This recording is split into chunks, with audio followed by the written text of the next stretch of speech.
He taught me how the mind works. He taught me how I could shape my mind to attract the things I wanted into my life. He showed me that nothing is impossible, that you can attain it if you really want. If you want to attract something in your life, you need to understand what that frequency is that you want, and then change the energy in your body to match that frequency. And when you do, you attract that.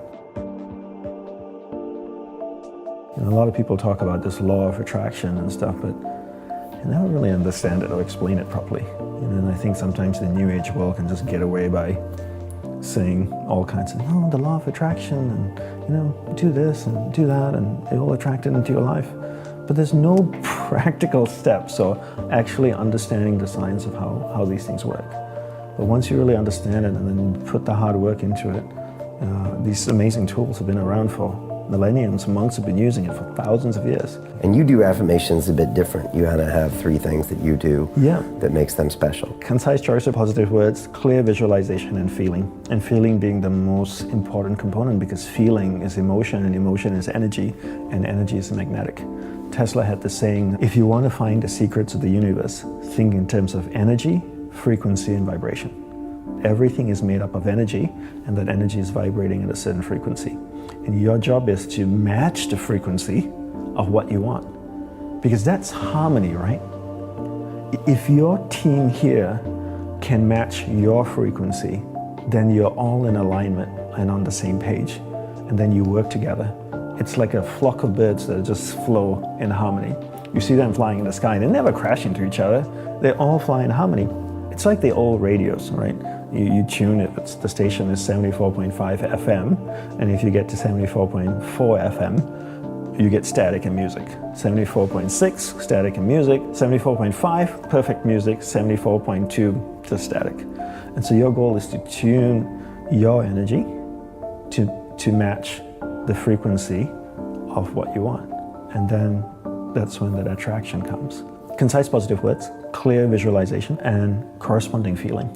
Right? The feeling is emotion. So when I say corresponding feeling, if you want something, you need to match the frequency of what you want.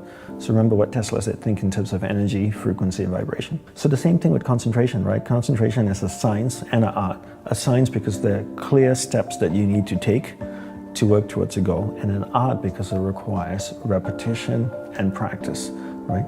So I always say that concentration is a science and an art, and learning how to concentrate, you have to understand the mind, right? So as I shared before, that you're not the mind, rather you're pure awareness moving through different areas of the mind.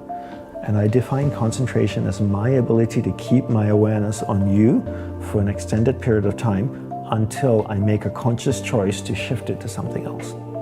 So most people allow someone or something outside of them to control where their awareness goes. So I'm chatting with you, my phone goes bing, I pick it up, and my awareness gets dragged there. Another notification comes, my awareness goes there. I see a noise out there, I hear a noise out there, my awareness goes over there, right? So my ability to keep my awareness on you or something for an extended period of time is my ability to concentrate. Your whole day needs to be filled with rituals, and you need to look at your life the same way an Olympian might look at his or her life, where the whole day is filled with rituals. And in the monastery, we meditated as a group for 1 hour a day. That's all we meditated. People always think that monks meditate all day and they're slowly sweeping the sidewalks. But we don't. Meditate 1 hour a day. What are we doing the rest of the day? Gurudeva taught us to practice concentration. Not to practice mindfulness, practice concentration. So if you're speaking with another monk, you give that person your undivided attention. That's what we practice all day. And I think people take a different approach right now. They think, if I meditate for 10 minutes in the morning, I'm good, I'm zen. And the rest of the day I can just do whatever I want to do. And the rest of the day is constant multitasking. So I'm doing many things at once in a poor way. So what do you become good at? You become good at whatever it is you practice. Because practice doesn't have the ability to discriminate between what's a positive practice and what's a negative practice. So if you practice something negative all the time, you become really good at it. So if you practice distraction all the time, 10 hours a day, what do you become good after 6 months? Distraction. Anybody practicing anything for 10 hours a day becomes really good at it. And the truth is, with 24 hours in a day, most people sleep, 7, 8 hours? So you're awake for 16. And out of the 16 hours, are they only practicing distraction for 7 or 8 hours? Probably more like 13 or 14 hours a day of practicing distraction. So if you do that 7 days a week, imagine if you practice playing the piano 14 hours a day, 7 days a week. How good would you be after 6 months?